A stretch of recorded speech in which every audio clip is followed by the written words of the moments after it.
My name is Claire Bennett. I'm a single mother, the founder of a wilderness lodge deep in the Oregon forest, and the woman who was abandoned by the father of her child while pregnant. He vanished without a word, leaving me with a positive pregnancy test and an empty promise.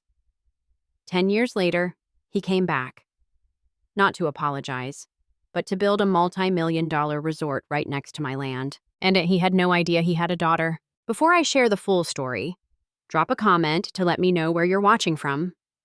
If you've ever faced heartbreak, betrayal, or carried the weight of a family on your own, hit like and subscribe. Trust me, you'll want to hear what happens next. The morning Julian Blackwood's name appeared on the development proposal, I was picking wild blackberries with Lila behind the main lodge.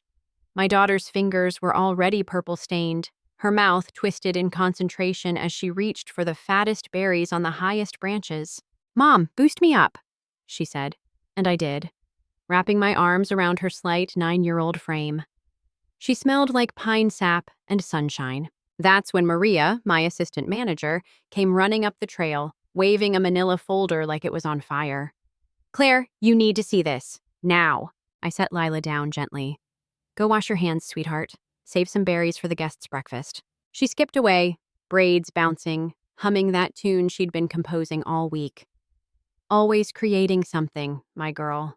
Always finding music in the forest sounds. Maria thrust the folder at me. "Blackwood Enterprises. They're planning to build next door. A massive resort. Look at the environmental impact projections." My hands were steady as I opened the folder, but something cold was already creeping up my spine. I knew that name. Of course I knew it. You don't forget the name of the man who promised you forever and then vanished like morning mist when you needed him most.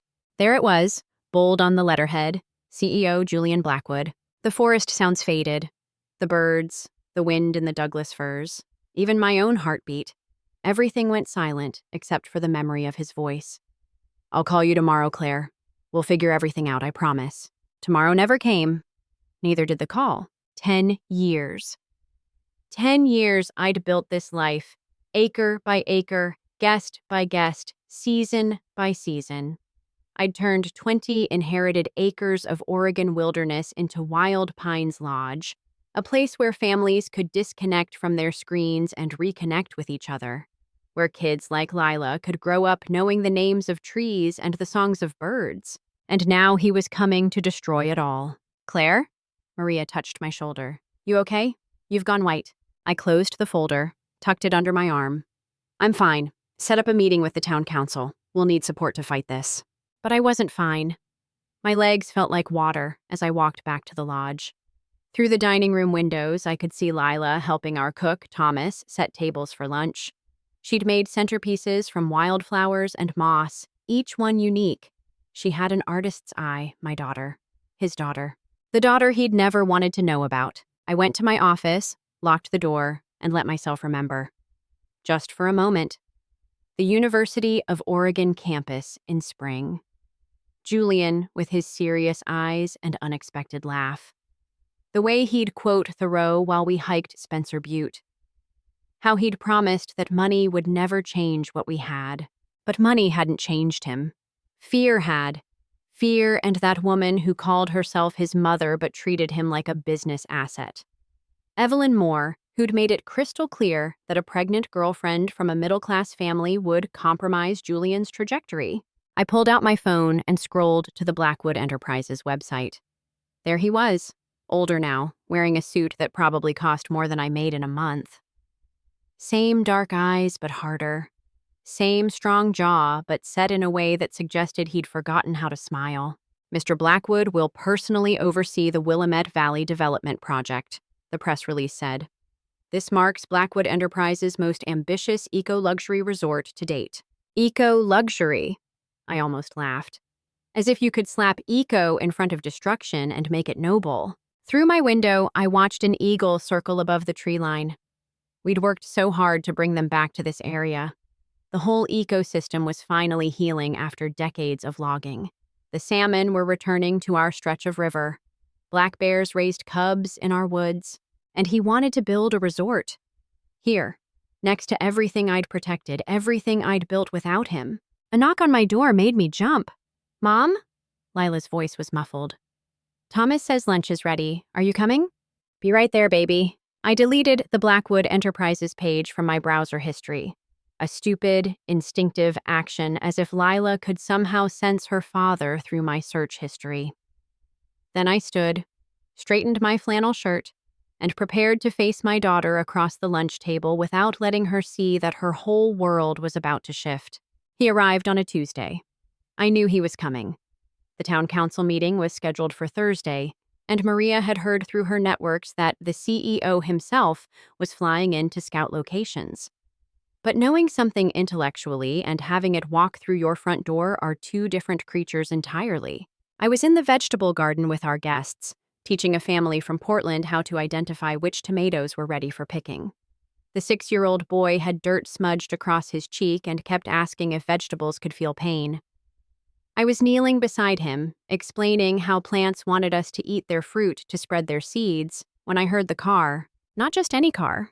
The kind of car that announces itself with German engineering and tinted windows. The kind that looks absurd on our gravel drive. "Keep picking," I told the family, my voice steady. "I'll be right back." I walked around the lodge's main building, wiping my soil-covered hands on my jeans. And there he was, standing beside a black Mercedes, looking at our hand-carved welcome sign like it was written in a foreign language. 10 years had refined him. The college boy scruff was gone, replaced by precise edges and expensive fabrics. But when he turned and saw me, something flickered across his face. Recognition, maybe regret, then nothing. "Ms. Bennett." He extended his hand like we were strangers. "I'm Julian Blackwood. I believe you're the owner of this property?" I didn't take his hand. "I know who you are." He lowered his arm slowly. Behind him, a younger man in a similar suit clutched an iPad, clearly uncomfortable with the tension crackling between us. "This is my associate, David Chen," Julian said. "We're here to—" "I know why you're here." I crossed my arms. "The answer is no. This land isn't for sale. Neither is my opinion about your development." David started typing furiously on his iPad. Julian just studied me. And for a moment, I saw a ghost of the man who used to trace constellations on my dorm room ceiling, connecting freckles on my shoulders to make new myths. "Perhaps we could discuss this professionally," he said finally. "I'd like to understand your operation here, your concerns." I almost laughed. Professionally. As if we were just two business owners. As if he hadn't left me crying on a bathroom floor, holding a pregnancy test and a dead phone. "Fine," I said. "You want the tour? You'll get the tour." I led them through wild pines like a general showing enemies her fortifications. Here was the creek where we taught children to identify aquatic insects. There was the meadow we'd restored to native grasses, bringing back the butterflies.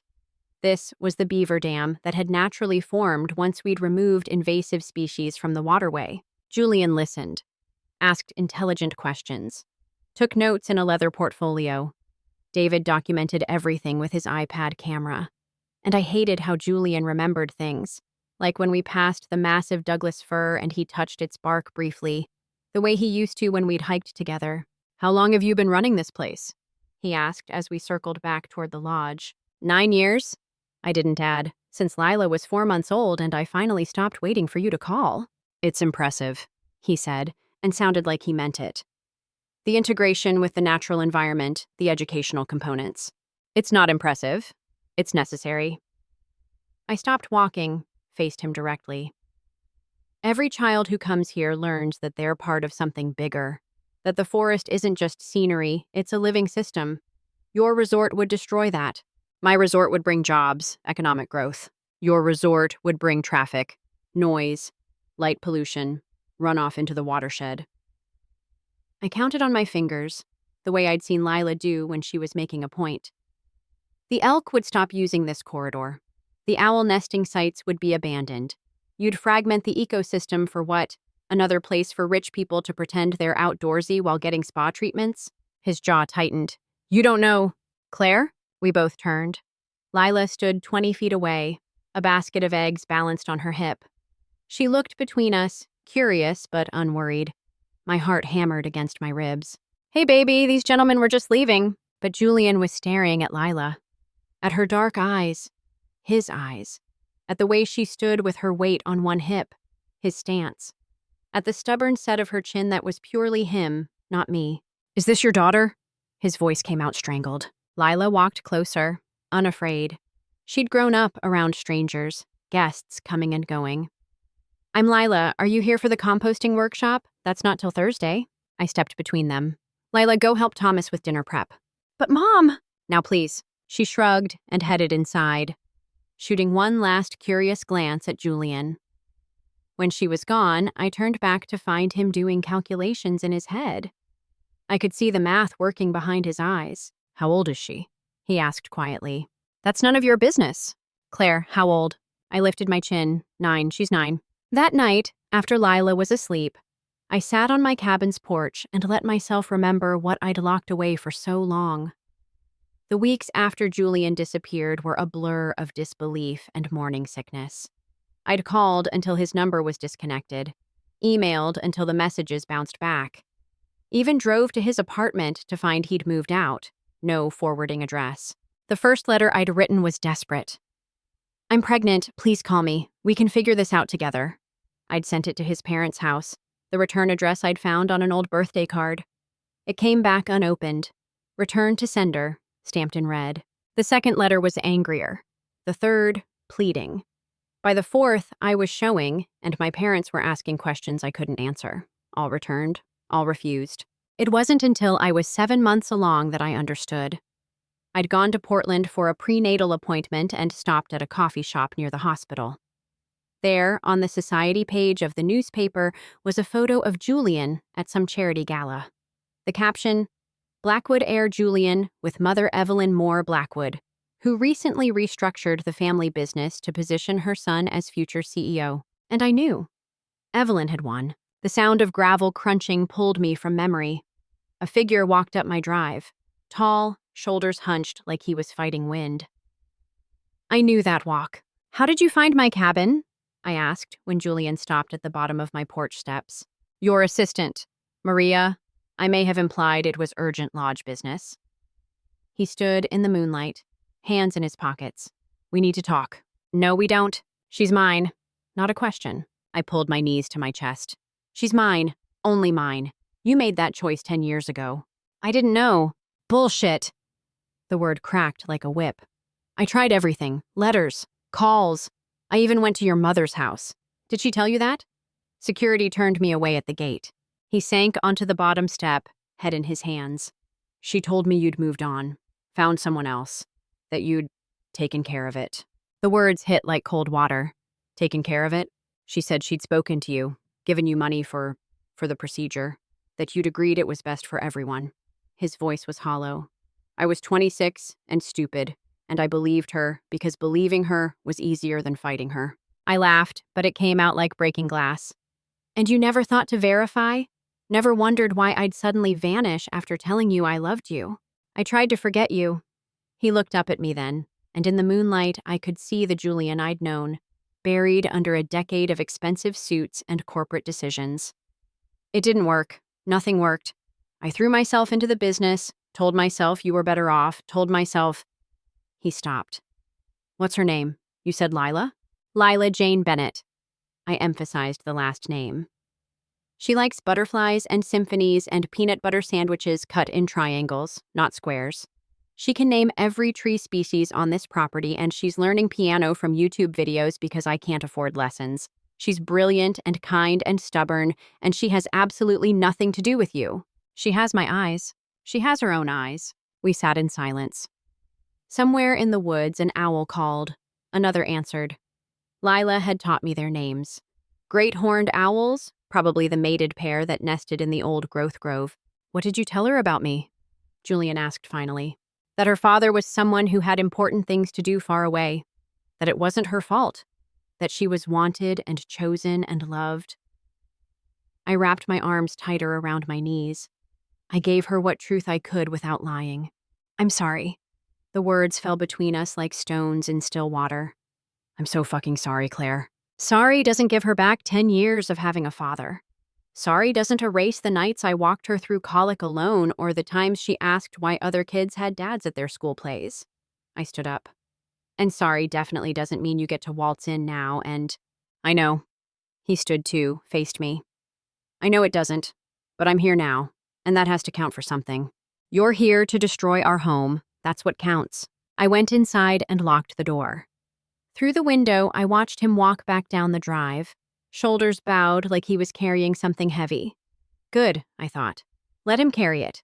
I'd been carrying it for 10 years. But later, checking on Lila as she slept, seeing Julian's stubborn chin in her peaceful face, I wondered if I had the right to keep carrying it alone. The storm rolled in Thursday morning, 3 hours before the town council meeting. The weather service had predicted light rain, but the Olympics had other plans. By noon, the sky was the color of fresh bruises, and the wind was bending Douglas firs like they were saplings. I was helping guests move their cars to higher ground when Maria ran over, rain streaming down her face. Claire! Lila went to check on the bird blind near the creek. That was an hour ago. My blood turned ice. The creek flooded fast in storms like this. Which blind? The old one, near the beaver dam. I was already running. That blind was a half-mile into the forest, across 2 seasonal streams that would be raging torrents by now. I grabbed a headlamp and rain jacket from the supply shed, shouting instructions to Maria about the guests. The forest was chaos.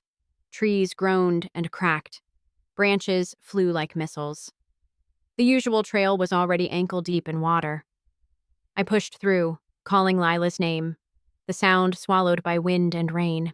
At the first stream crossing, the footbridge was gone. I waded through, the current trying to knock me down, cold water flooding my boots. My baby was out here somewhere. My stubborn, nature-loving girl who'd inherited my independence and her father's determination.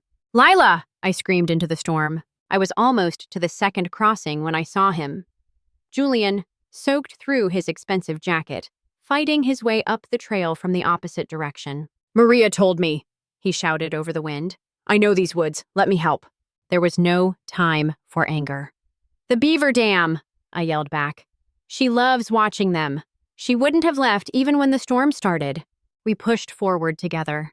A massive fir crashed down 20 feet to our left, shaking the ground. Julian grabbed my arm,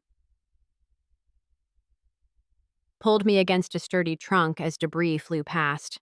There, he pointed through the rain. The bird blind was partially collapsed, and there, thank God, there was Lila, huddled inside, arms wrapped around something. We reached her together. She looked up, muddy and soaked but unharmed, cradling a nest with 3 speckled eggs. The tree fell, she said, bottom lip trembling. The mama robin was gone, and the tree fell, and I couldn't leave them. Julian stripped off his jacket without hesitation, wrapping it around her and the precious nest. You're brave, he told her, just like your mom. But we need to go now, okay? She nodded, letting him lift her. I led the way back, finding the safest path, while Julian carried my daughter like she weighed nothing. When we reached the flooding stream, he passed Lila to me and waded in first, testing the depth. Then he came back and carried her across, me gripping his arm for balance as we navigated the torrent together. By the time we reached the lodge, the worst of the storm was passing. Maria met us with towels and hot chocolate. Julian set Lila down gently, still protecting the nest in his jacket. You saved them, Lila told him solemnly. The eggs, you helped save them. He knelt to her level, rain dripping from his hair. You saved them. I just helped you get them home. She studied him with those serious dark eyes, his eyes. Are you the man who wants to build the big hotel? Julian glanced at me, then back at her. I'm reconsidering that plan. Good. She hugged the bundled nest closer. The animals need their homes, just like these babies will need theirs when they hatch. Thomas appeared with more towels and gentle scolding about children wandering in storms. I ushered Lila inside to get warm and dry.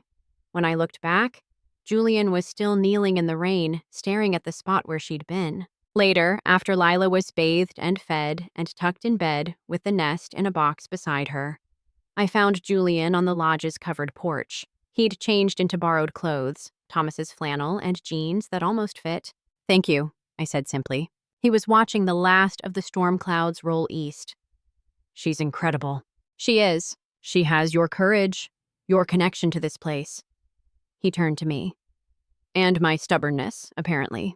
That thing with the nest, I would have done the same at her age. Julian, I'm pulling the development project. The words came out rushed. Not because of the storm, not even because of Lila. Because you were right. This place matters. What you've built here matters. I sank into the rocking chair beside him, suddenly exhausted. Your board will never approve that. Evelyn will. I don't care what Evelyn does anymore. His voice was steel. I've cared too long. Lost too much because of it. We sat in silence, watching the forest drip and settle. Somewhere in the house, I could hear Lila singing to her rescued eggs, making up a lullaby about safety and storms passing. This doesn't fix us, I said quietly. I know. He looked at me then, really looked at me. But maybe it's a start? The confrontation came 2 days later, after the sun had returned and the forest had settled back into its rhythm. I was in my office, filing insurance paperwork for storm damage, when Julian appeared in my doorway. We need to talk, he said. Really talk. Not about land or development or even Lila. About what happened, about what I did. I set down my pen. Fine, talk. He came in, closed the door, sat in the chair across from my desk like he was preparing for a deposition. I got your letters. The words hung between us. I waited. Not when you sent them, last night. I called my old assistant, the one who worked for me that first year. He's retired now, lives in Bend. He kept copies of everything. Julian pulled out his phone, showed me screenshots of scanned envelopes. My handwriting, my desperate words, all stamped with Blackwood Enterprises received date. They came to the office. Evelyn had them intercepted. And you never wondered? Never thought to check when the woman you claimed to love just vanished? She told me you'd called, that you were angry, bitter, that you'd threatened to go to the media with lies if I contacted you. She said she'd handled it, paid you to stay away. His hands clenched on his knees. She was so convincing, had details, said you'd cashed the check. And you believed her, not a question. I was a coward. The admission came out raw. I was 26 and overwhelmed, and my father had just died, and the company was in chaos, and she made it easy to believe. Because if I believed her, I didn't have to fight her. Didn't have to choose between the family business and you. I stood up, needing distance. Went to the window where I could see Lila helping Thomas in the garden. Do you know what it's like to go through pregnancy alone? To have strangers in the grocery store ask about your husband while you're buying prenatal vitamins with food stamps? No? Do you know what it's like to time contractions by yourself? Drive yourself to the hospital? Put father unknown on the birth certificate because explaining would hurt too much? Claire, I spun to face him. I was in labor for 19 hours, alone. While you were what? Attending board meetings, signing deals. I was in rehab. The words fell like stones. Alcohol, sleeping pills. The combination of grief and guilt and believing I'd lost you, I spiraled. Evelyn covered it up, of course. Bad for the company image. I hadn't expected that. Couldn't reconcile the controlled man in my office with someone falling apart. She got me out after 3 months, he continued. Threw me into work. Said staying busy was the best therapy. And I let her, because working 16-hour days meant I didn't have to think about you, about what I'd thrown away. You threw away more than me. I returned to my desk, pulled out a photo album I kept in the bottom drawer, started laying out pictures. This is what you threw away. Leela at 3 months, bald and gummy-smiled. At 1 year, taking her first steps in this very office. At 3, covered in finger paint. At 5, missing her front teeth. At 7, proudly holding her first rescued bird. Julian picked up each photo with shaking hands. Oh God, that one's my favorite. I pointed to Lila at 6, standing in the creek, arms spread wide, head thrown back in pure joy. She'd just seen her first salmon run. Stood there for an hour watching them jump. Said it was like the river was dancing. Tears ran down his face unchecked. I missed everything. Yes, you did. I'm sorry. He was really crying now, shoulders shaking. I'm so fucking sorry. To you, to her, for being weak and stupid and letting Evelyn... Stop. I couldn't watch him break down. Not when I'd spent years building walls against this exact moment. This isn't about Evelyn. She may have hidden the letters, but you're the one who changed your number. Who moved without a word.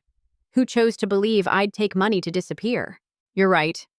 He wiped his face with his sleeve, so unlike the polished CEO. It was easier to believe you'd moved on than to admit I'd abandoned you, both of you. We sat in silence. Outside, I could hear Lila laughing at something Thomas said. Inside, my carefully controlled anger was cracking, letting in something more dangerous, understanding. I can't forgive you, I said finally. Not yet, maybe not ever. But Lila, she deserves to know her father, even if her father was a coward. He nodded, still clutching her photos. What do you need me to do? Prove you'll stay this time. That when things get hard, and they will, you won't run back to your boardrooms and leave her wondering what she did wrong.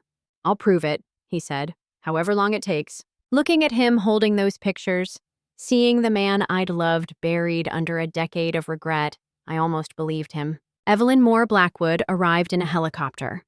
Of course she did. It landed in our meadow at 7 a.m., scattering the deer and terrifying our guests. She emerged in a cream suit and heels that sank into the Oregon soil, her face a mask of cold fury. I met her at the meadow's edge. You're trespassing. I'm here to see my son. She looked me up and down like I was something stuck to her shoe. And to discuss your situation. Julian's at the Riverside Inn. This is my property. Everything's about property with you people, isn't it? She pulled out an envelope. I'm prepared to offer you $5 million for your discretion, for your distance, for your continued silence about my granddaughter. I didn't touch the envelope. She has a name, Lila. I don't care what you call her. She's a liability, a scandal waiting to destroy everything Julian's built. Everything you built, you mean, using him as your puppet. Her smile was arctic. I saved him, from you, from a life of mediocrity in some Oregon backwater. Look what he's become. Alone? Bitter? In rehab by 30? The smile cracked. How dare you? I know about the rehab, the pills, the alcohol. He told me. I stepped closer. You didn't save him. You broke him, turned him into something hollow. But guess what? He's done being your puppet. We'll see about that. She pulled out her phone. One call to the board, one whisper about his mental state, his bastard child, and he'll lose everything. Good. The word surprised us both. Maybe losing your version of everything is exactly what he needs. As if summoned, Julian appeared, jogging up from the parking area. He stopped dead, seeing his mother. What are you doing here? Cleaning up your mess, as always. She held out the envelope to him. Pay her off. End this embarrassment, or I'll do it for you. Julian looked at the envelope. At me, at his mother. Then he did something I'd never seen him do. He laughed. Really laughed. Like something had finally broken free. No, Julian. I said no, Mother. Or Evelyn. Or whatever you want me to call you. He stepped beside me, not touching, but close enough that I felt his warmth. I'm done with your threats, your control, your version of success. You ungrateful! I'm 36 years old. The words exploded from him. I've made you billions. I've sacrificed everything you asked. My happiness, my integrity, the woman I loved, my own child.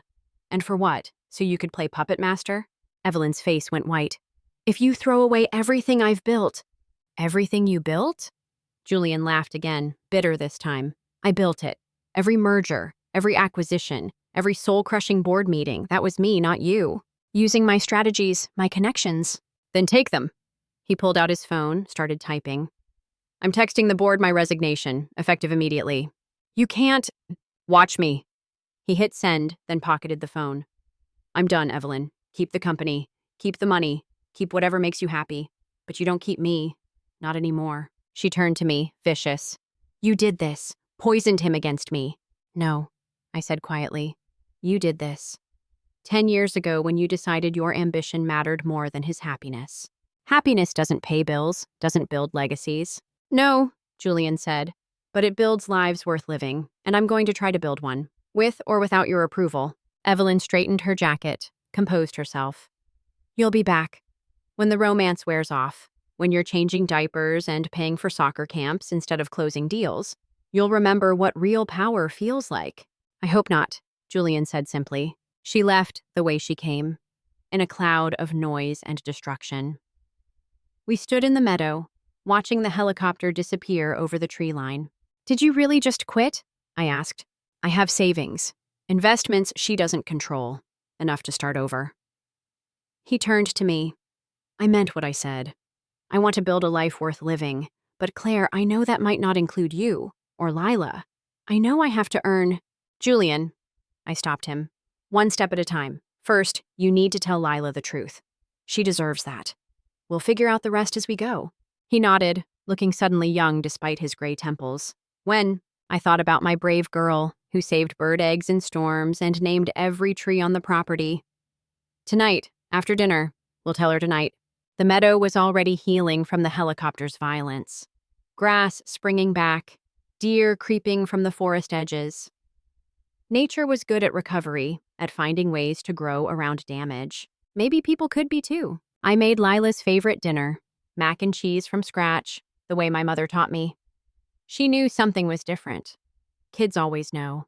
She kept glancing between Julian and me as she ate, her fork moving slower than usual. Is this about the hotel? She finally asked. Did you decide not to build it? Julian set down his water glass carefully. I decided not to build it, but that's not what we need to talk about. I reached for Lila's hand.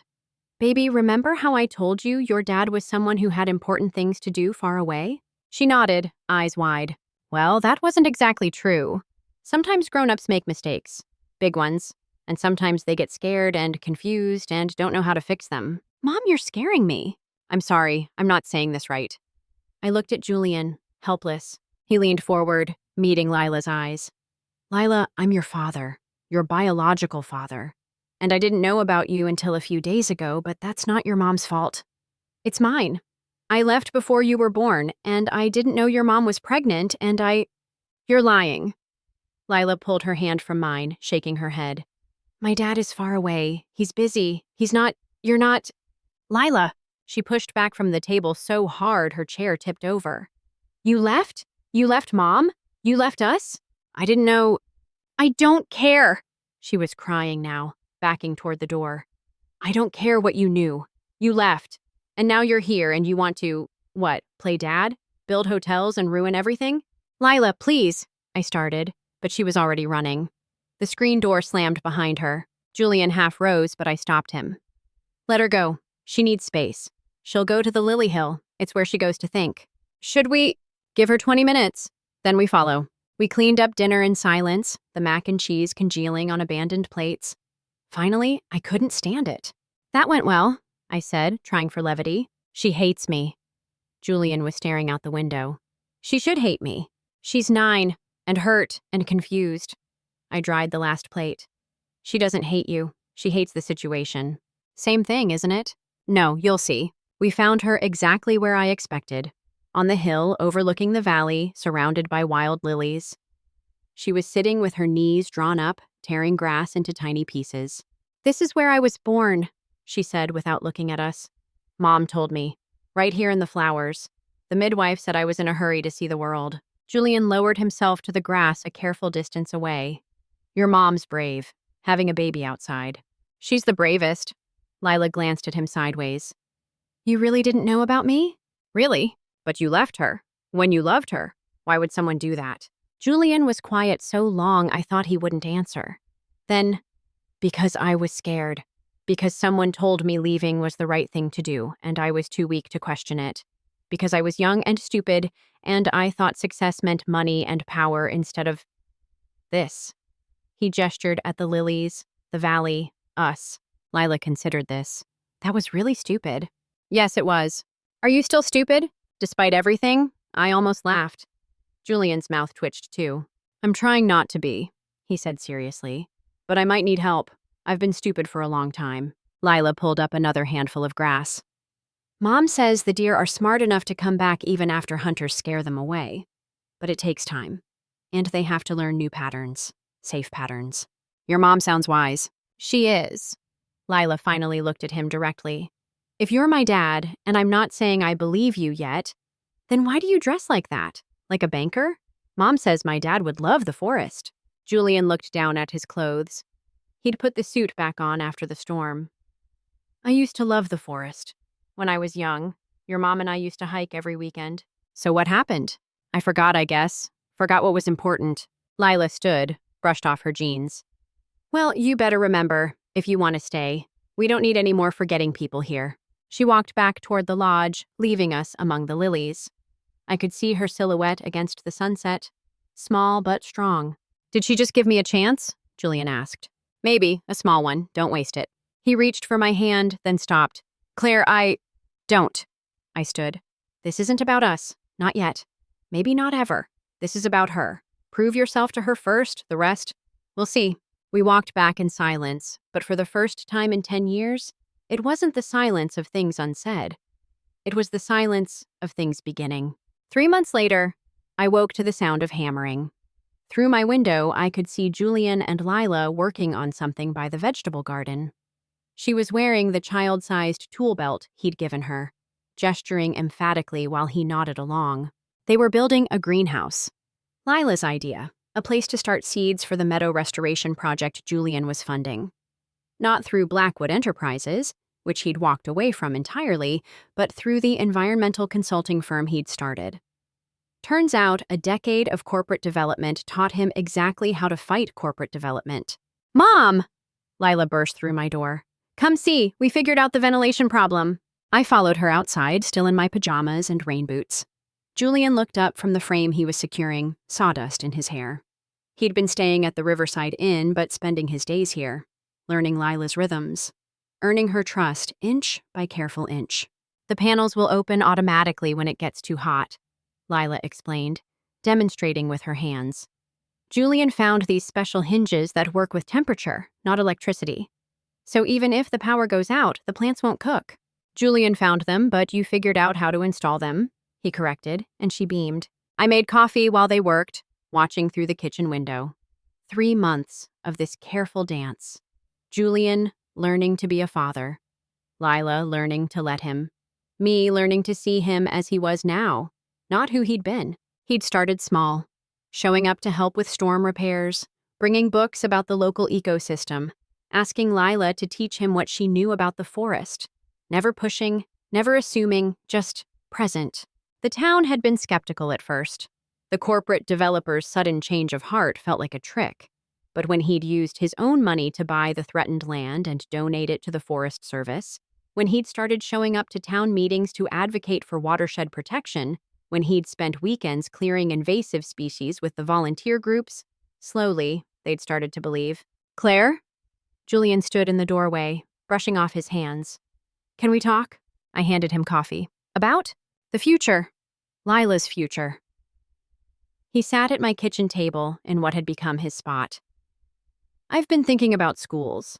The elementary here is good, but for middle school. She's 9, Julian. I know, but I need to know I'll be part of those decisions. That I haven't earned just these months, but the years ahead too. I sat across from him. What are you asking? I'm asking if you see a future where I'm really her father.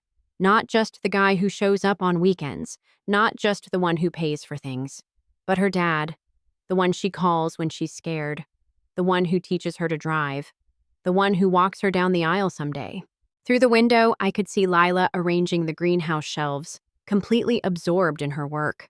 That's up to her, and you. Every day, you have to choose to show up, even when it's hard, especially when it's hard. I know, I will. He wrapped his hands around the mug. And us? Is there a future there? I'd been dreading this question, or maybe hoping for it. I don't know. You hurt me, Julian, in ways that changed who I am. I can forgive that for Lila's sake, but forgetting, trusting again. I'm not asking you to forget, or even trust. Not yet. He looked at me directly. I'm asking if you're willing to let me try. To show you every day that I'm not that scared kid anymore. That I choose you, choose this, choose us. Before I could answer, Lila burst in.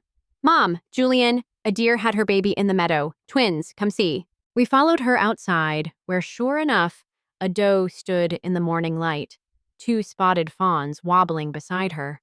Lila grabbed both our hands, pulling us forward slowly, quietly. See? She whispered. She came back. Even after the helicopter scared her. She came back because she knows it's safe now. Julian squeezed my hand gently. I didn't pull away. That afternoon, as we sat sketching plans for the greenhouse layout, Lila insisting on a section just for butterfly plants, I thought about second chances. about the courage it takes to return to places that hurt you, about wild things that grow back stronger after the storm.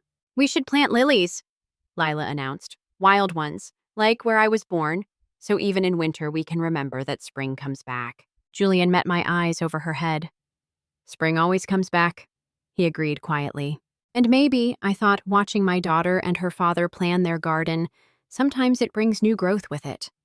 Not the same as what was lost, but something different.